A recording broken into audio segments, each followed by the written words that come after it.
E aí, que tal dar uma olhada num estudo de caso com uso de vetores? O assunto agora é multiplicação de polinômios. Vem comigo! Nosso problema vai ser fazer a multiplicação de dois polinômios em x. Mas antes de começar, a gente tem que lembrar direito o que é o polinômio. Então, um polinômio é uma expressão algébrica que tem parte formada por números, que são os coeficientes, e a parte formada por letras, que é a parte literal. As letras, é claro, representam as variáveis.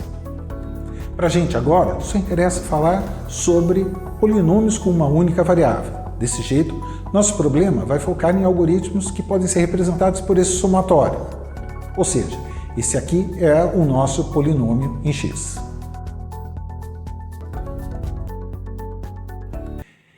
E como polinômio, todos os coeficientes podem ser valores reais, mas o grau é sempre um valor inteiro maior ou igual a zero. E o grau do polinômio é o maior grau encontrado na expressão algébrica. Bem, agora a gente já sabe qual é o polinômio com que a gente está trabalhando. E adivinha? Claro que a gente vai usar um vetor para representar esse polinômio. Agora a gente volta para o problema que a gente tem que resolver. Eu quero fazer a multiplicação de dois polinômios em x. E o que eu preciso é pegar dois polinômios em x, gerar um terceiro, que é a multiplicação desses dois primeiros. Então, nosso problema é obter dois polinômios em x, multiplicar um pelo outro e apresentar o resultado. Dá uma olhada no algoritmo básico. A entrada são dois polinômios em x e a saída é o polinômio, que é a multiplicação desses dois. Os passos gerais são: pega os polinômios, calcula a multiplicação e apresenta o resultado. Mas é óbvio que a gente vai ter que baixar um pouco o nível de abstração desse algoritmo. Bom, só que antes de mexer no algoritmo, a gente vai ter que ver como que é a tal da multiplicação. Vamos lá? Por exemplo, para multiplicar esses dois polinômios, a gente começa fazendo 3x ao cubo vezes 2x quadrado. E depois 3x ao cubo vezes menos 1. Então vai menos 2x quadrado vezes 2x quadrado. E assim para todos os termos do primeiro vezes todos os termos do segundo. E é claro, também tem que juntar os termos de mesmo grau e ordenar para ficar bonitinho.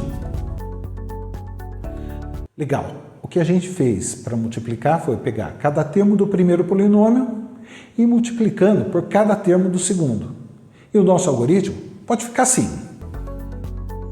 Eu tenho que fazer uma repetição para pegar cada termo P1 do primeiro polinômio para multiplicar por cada termo do segundo.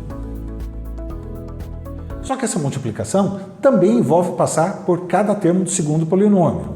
Então, a gente vai refinar e colocar a segunda repetição.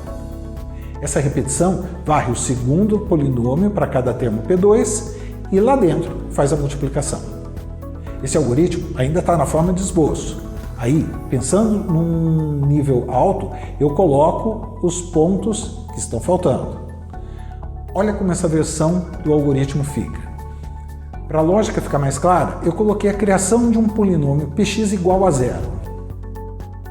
Dentro da repetição, a gente pega o resultado de cada multiplicação individual e soma esse polinômio.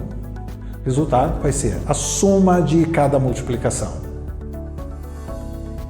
E essa aí é a versão de nível alto final para a nossa solução. E aí, tá pronto? Não, porque está faltando representação dos dados, ou seja, como colocar o polinômio dentro do vetor. O que eu vou fazer é pegar um polinômio qualquer e criar um vetor com um tamanho equivalente. Aí eu vou precisar fazer um mapeamento de cada coeficiente com uma posição do vetor.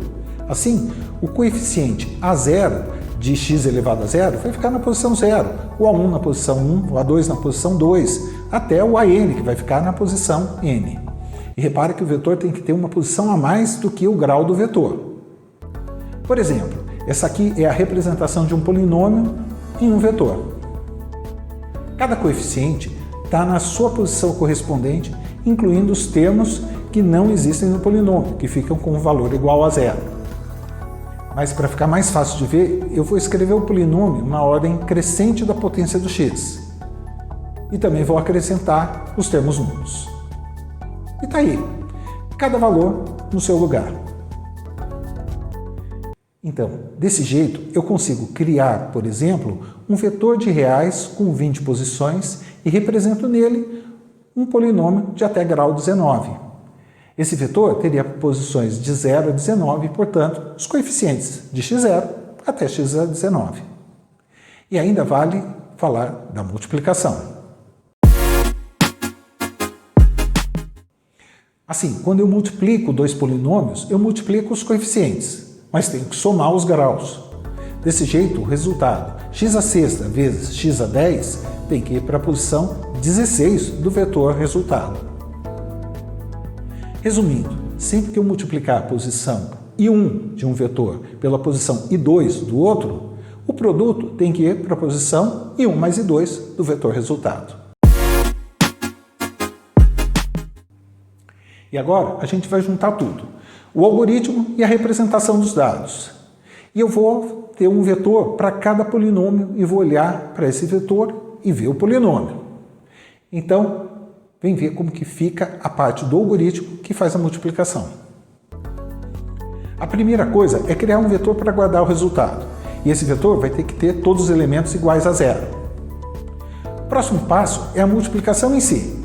Eu vou varrer todo o polinômio 1 e para cada termo varrer todo o polinômio 2. Para todas as combinações possíveis, eu tenho que pôr o resultado na posição I1 mais I2 do vetor resultante. Lembra que a multiplicação, x elevado a I1 por x elevado a I2, dá um termo x elevado a I1 mais I2.